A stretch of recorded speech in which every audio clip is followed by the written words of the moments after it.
dalawang parang part 1 and part 2. Pero mo, bait po ng Lord. Pero mo yung hindi ko pagtulog po, binigyan niya tayo ng dalawang message hanggang Sunday, ang binigay po ng Lord, parang continuation. Pero kanina pa po, habang nakaupo po ako doon at nagpipray ako, binigyan na naman niya ng panibagong revelations. Tinatanong ko ang Lord, sabi ko, masyado tayo nakafocus sa cult, yung sinakyan lang ng Lord. Pero aside from that, may mas maganda pa po palang mensahe ang Lord doon po sa sinakyan ng ating Panginoon Diyos. Kaya nga po, hindi na po pagtatagal, para hindi po tayo masyadong kapunin, kasi pagkatapos po nito, ay tatakbo na naman po kami ng paniging para po sa rehearsal na naman po sa gagawin po nating sinakulo sa Wednesday. Free admission po ito sa paniging po. Kung makakapunta po kayo at invited po tayo at 7 o'clock in the evening po sa auditorium po. Kaya nga po, napalipalitado na po sa paniki at hinihintay po yung play na yan at nakita niyo yung mga props kagabi. Ginating na po yung mga props kagabi. Malaki po ang ginastos po ng mga members. Actually po, hindi po church members po ang gumastos. Kanya-kanya po kami patahi ng gamit. Kanya-kanya po kaming talagang sponsor. Talagang kami po ang nagtulungan para po matuloy po yung sinakulo na yan. Kaya sana po, ito po ay para po sa ating Panginoon Diyos. Kaya nga po, hindi lang po, sabi ko nga, hindi lang po pera, kundi pinansyal, physical po ang binigay po natin sa ating Panginoon Diyos. Pero sabi nga, hindi po in vain lahat ng ginagawa natin sa Lord. Kaya lang kahapon, hindi ako nakapag-fasting. Text sila, mag-fasting kayo. Kaya lang, hindi na po ako nakapag-fasting.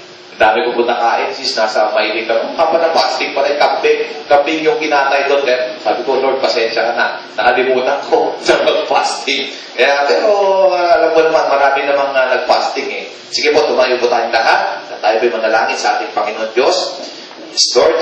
Dakilang Diyos, salamat po muli sa oras na ito, Lord. At minsan pa, Lord, gusto ko namin pasalamatan sa lahat po ng biyaya na pinagkaloob mo sa bawat isa sa amin. Lord, sa oras na ito, tinataas ko po ang mga anak mo, pati na rin po ang mensahe mo, Panginoon, ngayong umaga nito, Lord. Gamitin mo ito, Panginoon, Lord God, upang kausapin po kaming lahat, Lord. Turuan po kami, Panginoon, kung paano po maging mas maayos, Lord God, ang pakikipagrelasyon po namin sa iyo, Panginoon, kung paano po kami magkakaroon ng victorious life, Panginoon. Turuan mo ang bawat isa sa amin ngayong umaga nito, Panginoon, Lord. Ikaw rin po ang siyang kumilos sa oras na ito. Gamitin mo lang po ako as your mouthpiece, O God, and let the power of your Holy Spirit, Panginoon, siya po ang kumontrol sa akin, Lord God. I-anoint mo po ako, Panginoon, at pawang kalooban ko lang po, Panginoon, at siyang lumabas po sa aking mga labi, Lord. Salamat po in Jesus' name. Amen and amen. Palakpakan po lang natin, Lord. So, may mga remembrance pa po doon na ewan ko kung na binigyan po ako yung 27 year, yung gano'n po, yan, hawak ni Sister Jen. Binigyan ko po Sister Jen kanina, may mga binigay po ako na siguro yung mga, kung hindi ko po alam kung ilan pa po yung natira, at ibibigay ko rin po yung mga hindi po nakakuha ng anniversary scene, parang gano'n po na yan. So ngayon po, sa hindi po pagtatagal, babasahin ko lang po in the book of Matthew, chapter 21, verse 1 hanggang 10. So sinabi po rito, nang papalapit na sila sa Jerusalem at nakarating sa Bethphage, Bethphage, Tagalog siguro to, sa bundok ng mga Olibo, nagsugo si Jesus, take note, nagsugo si Jesus ng dalawang alagad. So the word nagsugo, nandun pa rin po yun, na sinabi sa kanila, pumunta kayo sa kasunod na nayon at agad ninyong matatagpuan ang isang babaeng asno. Take note, may matatagpuan kayong isang babaeng asno na nakatali na may kasamang isang batang asno. Take note, marami tayo dito binigyan ng Lord kanina. Sabi ko, Lord, masyado kami nakafocus, parang tinitignan lang namin yung asno. Nandito pala na yung asnong yon ay may kasama pa po pala na isa. So, ibig sabihin, dito po ay mag-ina. Kung tutuusin po, nakalagay po rito, sabi po rito, talagang ninyo sila at dalhin ninyo sila sa akin. So, ibig sabihin, kalagan ninyo. So, ang kinalagan po pala dito ay hindi lang po pala yung asno o yung call na gagamitin po ng ating Panginoon, pati po pala yung kasamang asno ay pinakakalagan ng ating Panginoon Diyos. So, ang Lord po, hindi lang po siya nakafocus sa iisang asno, kundi po kasama rin po pala sa pagkakalag nito, pinakakalagan pa rin po pala ng pong asno. Amen? Amen. So sabi mo rito, kung sino man ay magsasabi ng anuman sa inyo, ay sabihin ninyo, kailangan sila, hindi sinabing kailangan ko yung isang asno. Sinabi po rito, kailangan ko sila. So, ibig sabihin, hindi lang po iisa ang kinailangan ng ating Panginoon Diyos, kundi po, pareho pong kinailangan ng ating Panginoon Diyos. At kaagad niya, ipapadala sila. Nangyari ito upang matupad ang sinabi sa pamamagitan ng propeta na nagsasabi, sabihin niyo sa anak na babae ng Sion, tignan mo, ang iyong hari ay dumarating sa inyo. Mapagkumbaba, take note, mapagkumbaba at nakasakay sa isang asno at sa isang batang asno na anak ng babaeng asno. Dalawa po yun. Hindi lang po iisa. Pumunta nga ang mga alagad at ginawa ang ayon. Anong ginawa nila? Yung mga alagad? Ginawa. Nung inutusan, ginawa. Sumunod. Dinala nila ang asno at ang batang asno at inilagay nila sa ibabaw ng mga ito ang kanilang mga balabal at inupuan niya ang mga ito. Ang nakararami sa mga tao ay naglatag sa kanilang mga balabal sa daan at ang iba'y pumutol ng mga sanga ng mga punong kahoy at inilatag ang mga ito sa daan.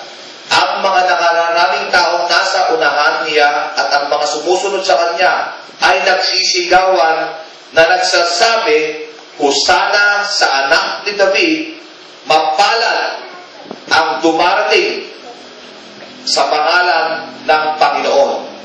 Hosana sa kataas-taasan. Nabanggit po rito yung mapalad ang mga o ang dumarating. Mapalad po ba tayo? Sinabi po rito, mapalad ang dumarating sa pangalan ng ating Panginoon. At naniniwala po ako na lahat po tayo ngayong umagang ito ay mapalad po at napakapalad po natin dahil po sa umagang ito, bibigyan po tayo ng ating Panginoon ng isang turo. Amen? Kung paano po tayo magkakaroon ng isang victorious life. Kung paano po tayo magkakaroon ng triumph sa ating buhay. Amen? Kasi nga po, pag binasa po ito po yung triumphal entry ng ating Panginoon Diyos. And I do believe na sana po, pagpasok pa lang po natin, dito po sa church po natin, nararamdaman na po sana natin yung triumph. Nararamdaman na po sana natin yung victory sa ating buhay. At kasi po, yan po ang naramdaman ng ating Panginoon Diyos. Papasok pa lang po siya sa Jerusalem, ay nandun na po yung salitang triumph, yung victory na buumapaw na kagalakan sa kanyang puso. Bakit kaya? Yan po ang ituturo ng ating Panginoong Diyos sa umagang ito. Bakit alam ng ating Panginoon na despite na alam na po siya, and He even predicted His death, predict na po niya na siya po ay mamamatay, and yet, andun yung salitang triumphal. Andun po yung heart ng ating Panginoon na alam niya po na victory pa rin po despite na siya po ay mamamatay. Alam po niya na sa kanyang pagkamatay ay victory pa rin po ang dadanasin po ng ating Panginoon Diyos. At victory pa rin po ang mararanasan ng mga tao pagpasok ng ating Panginoon Diyos sa lugar ng Jerusalem. Amen? At sinabi, nung pumasok siya sa Jerusalem, take note the word Jerusalem. Pumasok siya sa Jerusalem. Yan. Malalaman po natin mamaya. At sinabi ng maraming tao, nang pumasok siya sa Jerusalem, ang buong lungsod ay nagkagulo na nagsabi, sino ba ito?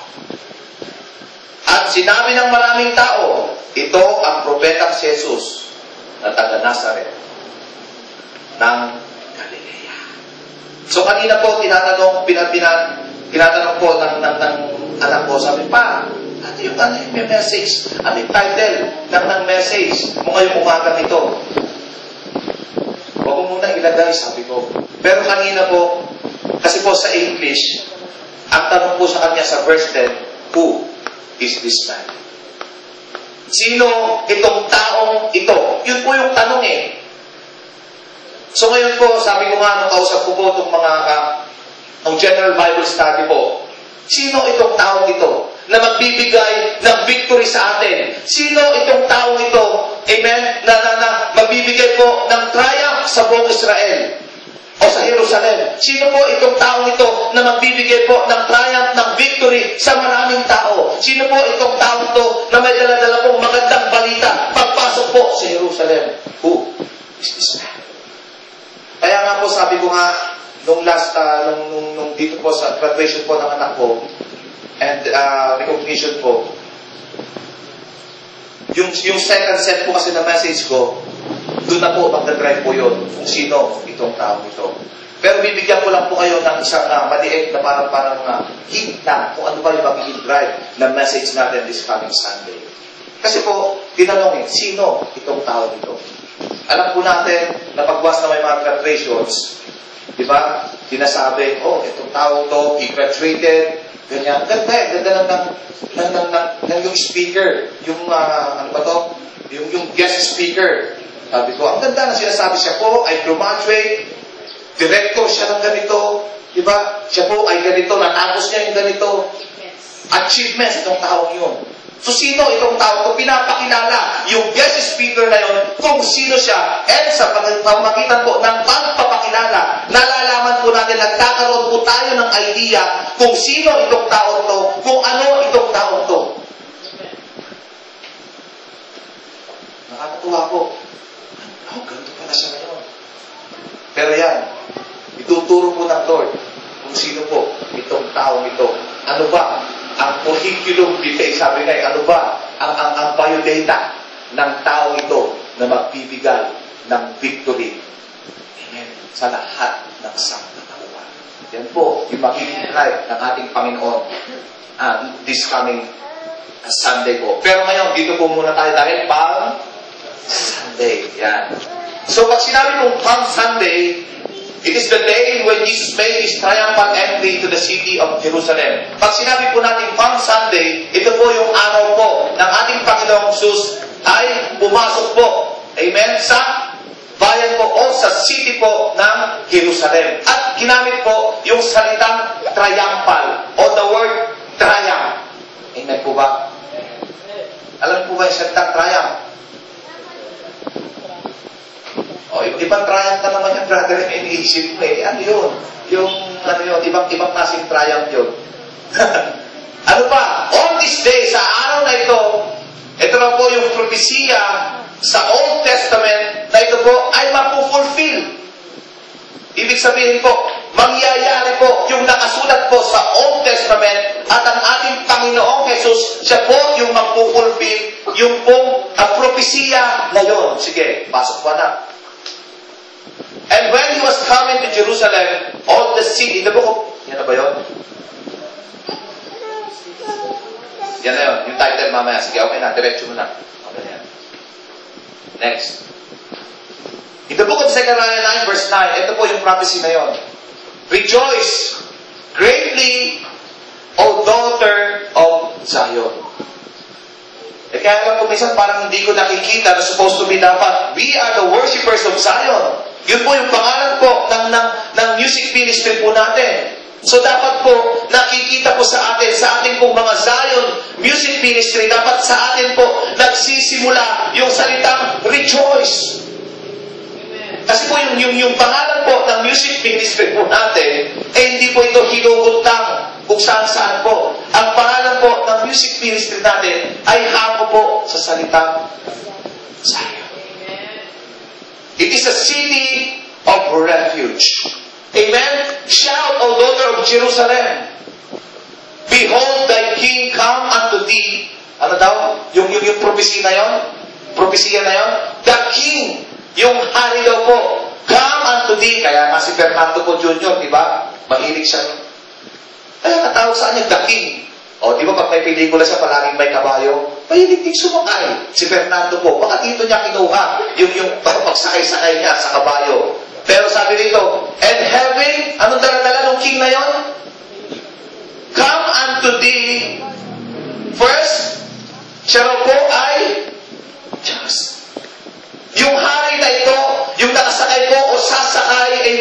sa cult na ito ay isang matuwid na tao. Pangalawa, ang daladala po ng haring ito, pagpasok po sa Jerusalem, ang daladala po niya ay salvation. Ang daladala po ng haring ito ay kaligtasan. Kaya po ang sabi po ng Panginoon, it is a triumphal entry na supposed to be, nakikita niyo po yung mga tao, dahil alam po siguro nila, yung mga Jew na ito, alam nila na pagpasok po ng ating Panginoon, ang daladala nito ay salvation. Kaya po siguro po yung iba, tuwang-tuwa na nagpupuri, nagre-rejoice sa ating Panginoon, naglatag po ng cloak. Kaya nga siguro nagsuot ka ng ganyan, Sister Gemma. Kaya siguro sinuot mo yan eh. Ganyan po yung balabal. Balabal po at yun po yung mga nilatag po nila. At malalaman din po natin mamaya kung ano ang ibig sabihin ng cloak na yan. Basta lang pa panda forms ngayon yan. Amen? Hindi po. Pero nakita niyo po, sila po, natutuwa sila, nagpupuri sila sa ating Panginoon dahil alam po nila na parating na yung salvation sa kanila. Yung king, yung just king na magdadala ng kaligtasan po sa buong Jerusalem. Ano po siya? Hindi lang po siya hari. Yan, pinapakilala na rin kung ano ang katauhan. Who is this man? Siya rin po, ang taong ito ay isang matuwid. Kaya nga nakakaano di ba? Nung pinakilala po ako nakakasarap din di ba? Pero yung mga director, consultant, sarap ng pakinggan di ba? Parang executive, consult. Dami pinta. Kaya lang magsalita na okay yung bago. Mahaba, tatalino talaga. Sabi ko, hindi ko maintindihan yung mga English Pero nakita mo ito, isang hari. And yet, nung pinakilala siya, hindi po siya hari.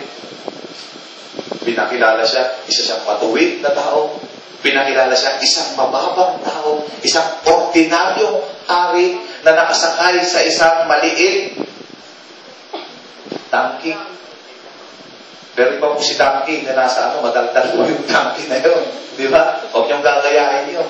And riding upon an ass. And upon a colt, the foal, anak of an ass. Kasama po niya, no? Sinabi yung dalawa Kaya lang po, nakafocus lang po tayo kung isang iisa Mamaya, bakit dalawa? Bakit may kasama pa? Bakit kasama yung anak? Ang alam natin, yung nanay lang, ang sinakyan, yung colt, yung ano lang ang sinakyan ng ating Panginoon Diyos. Pero bakit yakap ng nanay yung anak? Doon parang alam nyo Alam niyo po, triumphal entry, it is about, sabi nga ng Lord kanina binigay niya, is also about soul winning. Kita niyo? Hindi lang po ito basta ginamit ng Lord, kundi po nakita niyo yung salitang sinakyan niya at sinama, pinakalas din yung anak. Sige, mamaya. Ano pa? Meron pa ba? So, ngayong umagang ito, mag-aaral po tayo why it is called triumphal entry. So, bakit po sabi, why it is called triumphal entry? Ngayong umagang ito, malalaman natin bakit tinawag na triumphal entry and related ba ito sa personal kong buhay. May relasyon ba yung triumphal entry na yan sa aking buhay? Paano ko ma-relate yung buhay ko sa nangyari po noon? May kinalaman ba yung pangyayari noon sa buhay ko ngayon? Sa sitwasyon ng buhay ko ngayon? Sige, meron pa ba? Bakit? Many Christians nowadays is at the losing side.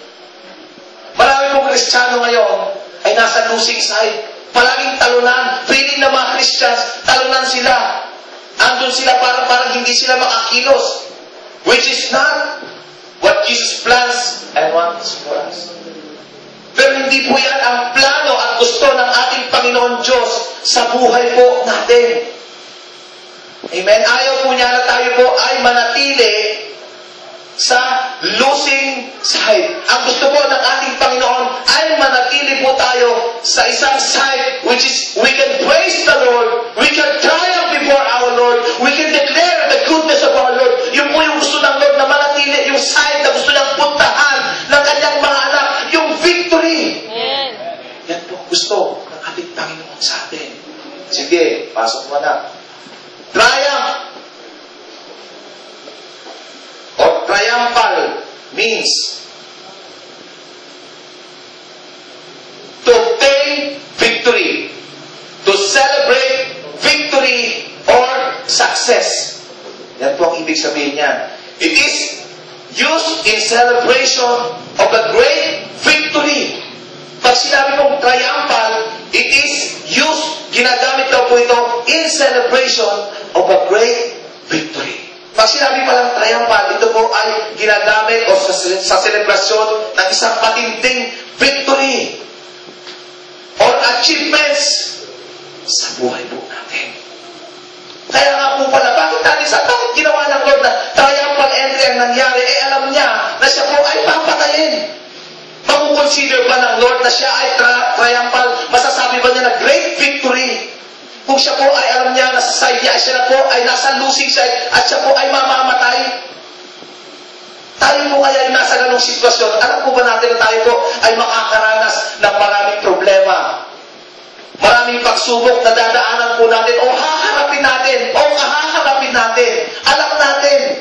Abot tanaw natin. Masasabi po kaya natin na nasa triumphal life pa rin po tayo. Yung experience, alam natin na tayo po ay triumph pa rin.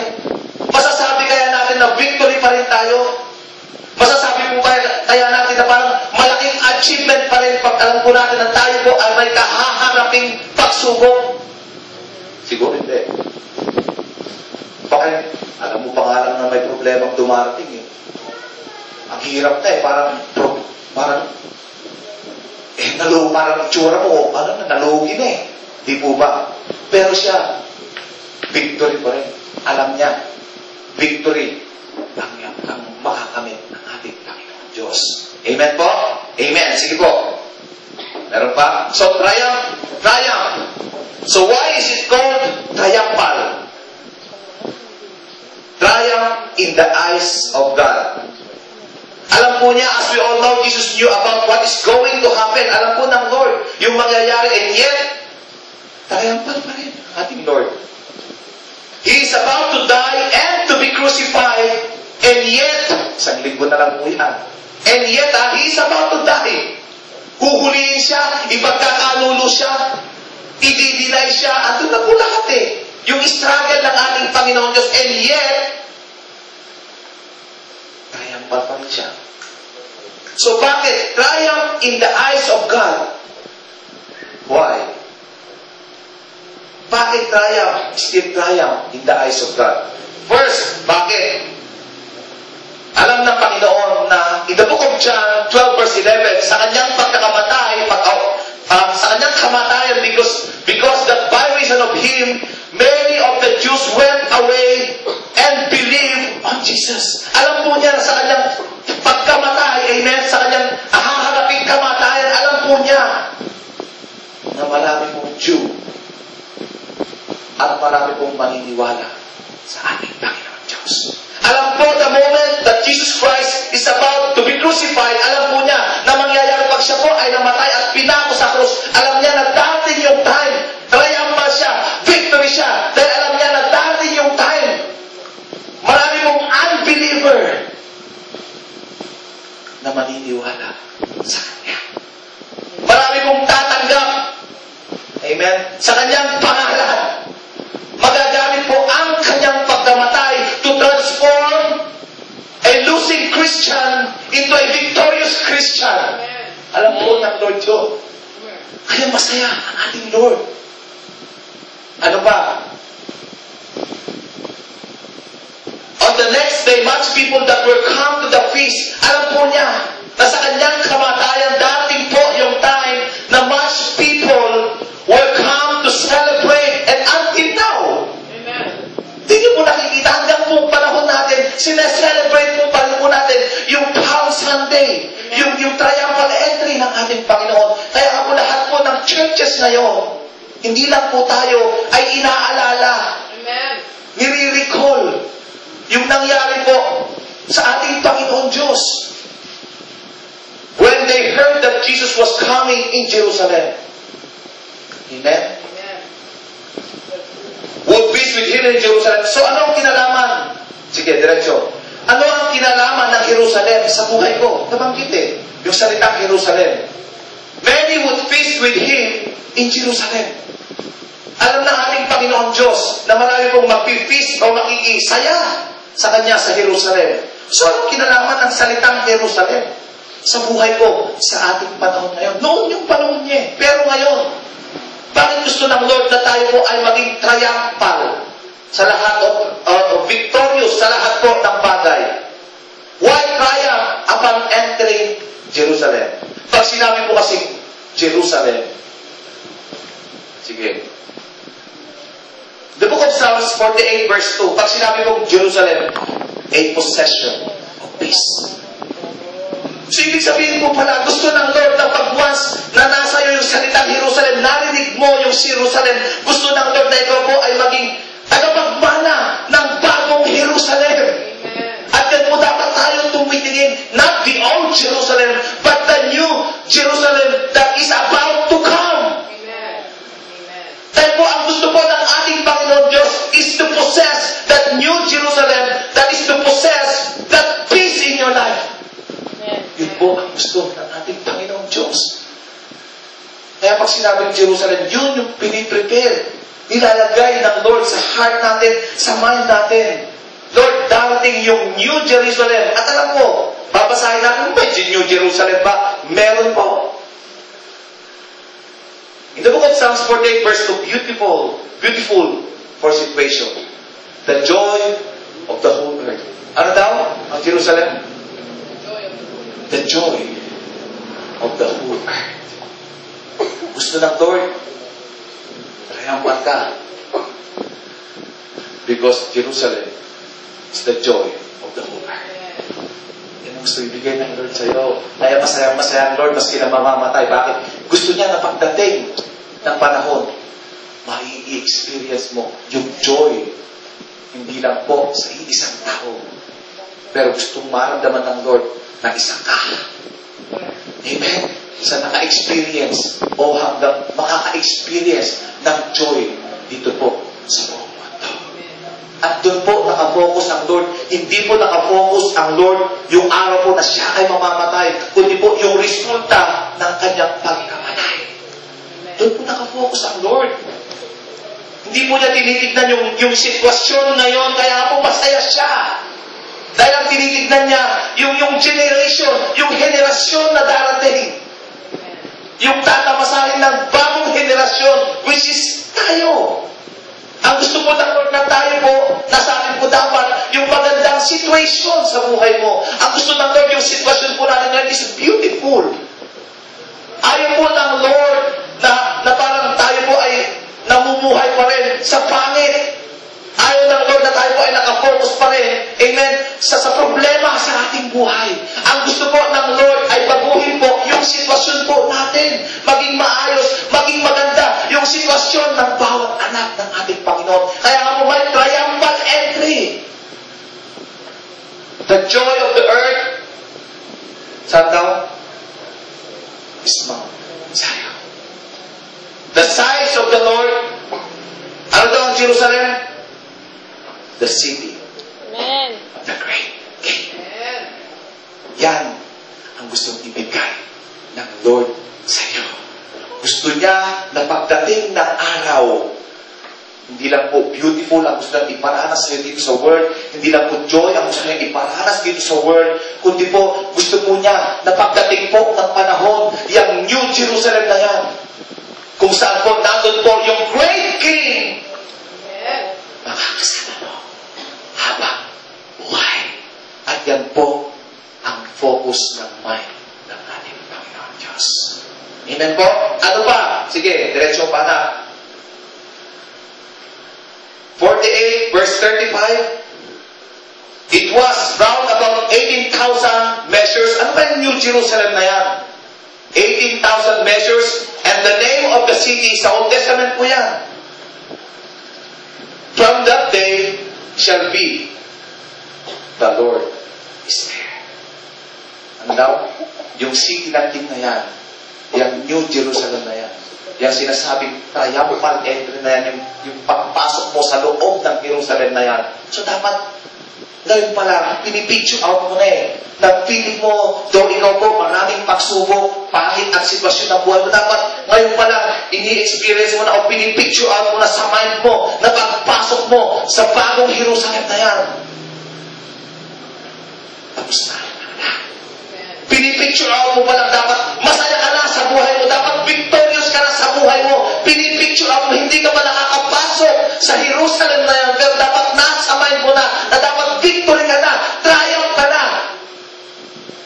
Amen? At yan ang gusto ng Lord sa atin. Bakit?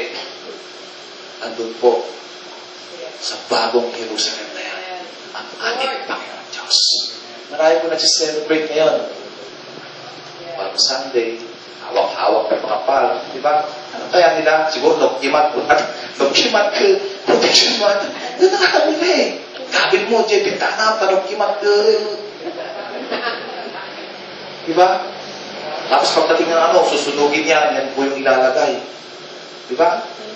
Hindi po eh. Ang importante po, ay nagbigay, amen, ng buhay. Hindi po yung ano yan, hindi yung mga palaspas na yan. Hindi po. Sige, diretso. Alamin mo, bakit may palaspas kayo? Wala, inaalala lang namin. Hanggang doon lang, mababaw. Hanggang doon lang, inaalala lang namin. Tapos na. Bakit yung inaalala? Wala lang. Tapos natin. Pero ito, Jesus wants us to be in the city for us to experience and live in triumph all throughout our lives. Yan ang gusto ng Lord. Gusto po niya tayo na tayo po ay makapasok sa city na yan para po ma-experience po natin, mabuhay, tumira ng triumph all throughout sa buhay po natin. Amen po? Amen. So meron bang Jerusalem na sinasabi? Pasok mo anak. Meron ba? Ano ba yung Jerusalem na yan? The book of Revelation 21 verse 9. And there came unto me one of the 7 angels, si John the Beloved, which had the 7 vials full of the 7 last plagues. Take note, ganito ang mangyayari sa world. Plagues. And talk with me, kinausap daw po siya, saying, come, and then here, come here. I will show, I will show thee the bride. Sino daw? Papakita ko sa'yo yung bride. Papakita ko sa'yo the Lamb's wife. Sige, yung babae. Ano sinakyan ng Lord? Babae. I will show you the bride, the Lamb's wife. Sige. And he carried me away in the spirit to a great and high mountain. Dinala daw po siya sa isang mataas na bundok. And showed me, ano daw? The great city. Sa vision po, pinakita po ng angel sa kanya, yung dinala daw po siya sa isang mataas na bundok. At yun po, pinakita po sa kanya yung great city. Ano yun? The Holy Jerusalem. At yan po, ang gustong sabihin ng Lord para sa atin. Yung Holy Jerusalem ay para po sa mga anak niya. Amen? Na nakapagtiis, na natili, nagpatuloy sa kanilang pananampalataya. No matter what yung situation po nila, sila po yung mga tao na makaka-experience po ng Holy Jerusalem. Descending out of heaven from God. So, meron po bang New Jerusalem? Wala. Meron. Amen? Amen. Sige. Meron pa ba? Wala na. Having the glory of God. Ano daw yung New Jerusalem? Having the glory siya? Her life was like unto a stone most precious, even like a jasper stone, clear as crystal. Yan po, yung New Jerusalem. Sige, meron pa ba? Wala na. Yan. Pangalawa, Jesus wants us to continue spreading His word. Kaya po, triumphal entry dahil gusto po ng Lord sa Kanya pong pagkamatay, ang gusto po niya ay mag-continue po tayo na mag-spread ng Kanyang salita because He knows that many would be raised up from the dead. Kaya po, victory pa rin ang Lord na alam po niya dahil sa Kanyang pagkamatay, doon po mai-spread. Kaya nga po ano ba yung gospel natin? Yung tinatayuan po natin? Ito po kung 1 Corinthians na siya po ay namatay. Yun po yung dinideclare natin Na siya ay namatay, siya po ay inilibing, ng may 3 araw siya po ay nabuhay na mamuli. And yan po, yung gusto po niya na i-spread po sa whole world, yun po yung katuparan ng gospel ng ating Panginoon na siya po ay namatay.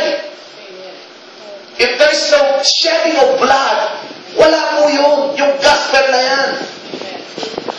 Kung wala pong kamatayan ng ating Panginoon, wala po tayong victory na mararanasan. Because He knows that many would be raised up from the dead. At yan na po yung pinagsisigawan po nating gospel. The gospel of salvation ng ating Panginoon. Yung pinakita po kanina, nakikita niyo po, pagwas na sinishare yung gospel na yan. Alam ng Lord nagdarating yung time na ipapangaral po yung Kanyang salita, yung gospel ng ating Lord. Dahil alam niya na pagwas na preach na po yung gospel ng ating Panginoon, marami pong mabubuhay. Kaya ang Lord, triumph ako, mamamatay ako, pero maraming mabubuhay. Dahil sa kamatayan ko, maraming mabubuhay. Maraming mga matay spiritually dahil sa pamamagitan ng kamatayan ko. Maraming mabubuhay. At yan po, yung patuloy po natin pinapangaral. And until now, sige, meron? Ano nakalagay dyan? In the book of John 12, verse 17, the people therefore, tuloy-tuloy po yan, ito po yung triumphal entry. The people therefore that was with Him when He called Lazarus out of his grave. Amen? And raised him from the dead. Bear record. Alam po ng ating Panginoon, the moment na siya po ay mamamatay at ipipreach the gospel of His salvation, alam po niya na maraming tatawaging Lazarus. Marami pong Lazarus na makakawala, palalayain ng ating Panginoon at bubuhayin po niya spiritually. Kaya po namatay, kaya masaya ang Lord. Amen, namatay siya. Alang-alang sa sangkatauhan. Kaya triumphal entry. Alam niya, pagpasok pa lang sa victory na siya, yes, malapit na. Malapit na namin ma-achieve yung victory. Ama ko, malapit na namin ma-achieve yung victory. Yung purpose ko, Lord, yung will mo, Lord, ma-achieve na natin. Many Lazarus will be called from the dead. Isa po tayo sa mga Lazarus na nakarinig ng gospel ng Lord. Isa po tayo sa tinawag ng ating Panginoon Diyos, Jema! Lazarus, sabi niya bumangon ka. Ilan po sa atin yun? Ryan! Bumangon ka! Sunday na! Gert! Hindi niya narinig. And raise him up from the dead. Record, for the record. Alam niyo naman po siguro yung buhay ko noon. Di ba? Buti na lang. Tinawag tayo ng Lord. Di ba? Record po yan. Kaya alam niyo po ba, lahat po tayo tinawag ng Lord. Ayan o. Naka-record ka na rin. Kaya Lord, victory! Di ba? Yung anak kong ikaw na dating ganito ang buhay. Ngayon na-transform na siya. Naka-record na siya sa book of life. Amen? Kaya victory na kayo, Lord. Sabi niya, victory yung purpose natin, Lord. ang sinabi ng Lord. Meron ba? Third, he knew that the Pharisees therefore said among themselves, perceive ye now how you prevail nothing, behold, the world is done after him. Alam ng Lord, kapag siya ay namatay, the world, ang buong mundo, amen, will God lalapit. And every knee shall bow, and every tongue shall confess that Jesus Christ is Lord. Alam po, amen, ng ating Panginoon, that the moment na siya po ay mamamatay, marami pong lalapit sa ating Panginoon Diyos. Kaya, Lord, triumphant ang ating Panginoon. Amen? Meron pa ba? Sige, diretso natin. The book of John 12, verse 24. Verily, verily, I say unto you, except a corn which fall into the ground and die, it abide alone, but if it die, it bring forth much fruit. Alam po ng ating Panginoon, the moment na narinig mo yung gospel of salvation, that you accepted the Lord Jesus Christ sa buhay mo, at pag siya po ay namatay, alam po niya that later on, yung dead Lazarus na yan, which is us, we Christians, na transform ng ating Panginoon later on, will bring forth much fruit. Yan ang hinihintay ng ating Panginoon. At katulad po nga na sinabi ng ating Panginoon, antay. Sabi niya pakawalan nyo yung asno na yan kasama. May bunga pa rin Inutusan niya yung kanyang mga disciples, pero hindi lang po nakafocus ang Lord doon po sa inahin o sa nanay na sasakyan niya, kundi po nakafocus pa rin po siya sa kasama, which is soul winning pa rin Alam ng Lord at the moment na siya po ay mamamatay, magkakaroon po ng fruit. Magkakaroon ng bunga. Kaya ang Lord is very much concerned sa ating pong bunga. Ang Lord po, concerned po siya kung ano na po yung nagiging bunga natin sa ating buhay. Yung attitude, ano ba yung pagbabago na? Ano na ba yung nabago ng Lord nung ako po ay tinawag ng Lord? Ano na ba yung na-i-offer ko, nadala ko sa ating Lord? Nung tinawag ako ng Lord, nung inantay ako ng Lord, tinanggal niya sa akin, tinanggal niya yung pagkakatali ko. Ano na kaya ang nadala ko? Ano na kaya ang nabitbit ko sa Lord? Ano na kaya ang nai-offer ko sa Lord? At alam ng Lord, later on, much good ang dadalhin mo sa ating Panginoon Diyos. Kaya until now, hindi nawawalan ang Lord, amen, ng pag-asa sa atin. Sooner or later, yung fruit na hinihintay ng Lord sa atin ay madadalhin po natin sa kanyang bahay. Amen po ba? Meron pa? Sige. In the book of John 12:32, alam po ni Jesus na, and if I be lifted up from the earth, alam po na pagwas na mamamatay ako at aakyat na ako. Ano daw? Will draw all men unto me. Alam ng Lord kaya masaya siya. Victory siya. Success ang ating Panginoon. Why? Because alam po niya that the moment na siya po ay mamamatay na, alam po niya na marami daw pong tao ang lalapit sa Kanya. Sa pamamagitan po ng kamatayan ng ating Panginoon Diyos, marami daw pong lalapit sa ating Panginoon Diyos. Amen? Yan po ang message ng triumphal entry ng ating Panginoon Diyos. Yan po ang message ng mga palm. Yan po yung mga message ng mga pinagkakaganon. Yan po yung message na nagpupuri sa ating Panginoon Diyos. We draw all men. Kaya po nung papasok ang ating Panginoon Diyos, ano nangyari? All men. Ilang libong tao ang lumapit sa ating Panginoon, praising God, shouting hallelujah, o Hosanna to the highest. Ano nangyari? Withdraw all men unto me. Ang masakit, maraming sumisigaw ng Hosanna sa araw na ito. Maraming sumisigaw ng thank you Lord sa araw na ito. Marami pong inaalala Yung Palm Sunday. Pero hindi po nila alam yung totoong meaning ng Palm Sunday. Ang totoong meaning kung bakit sila nagpupuri, bakit nila tinataas. Ginagaya lang pa nila yung nangyari po. No. Amen? Sige, meron pa ba? The book of Luke 19 verse 28. So, triumphal entry is about having a triumphal life. Ang triumphal entry po, ang gusto po ng Lord is about having, ang message po nito is about having a triumphal life. Ang gusto po ng ating Panginoon, ang mensahe po, ng message na ito, amen? Isang gusto ng Lord na magkaroon po tayo ng isang triumphal life.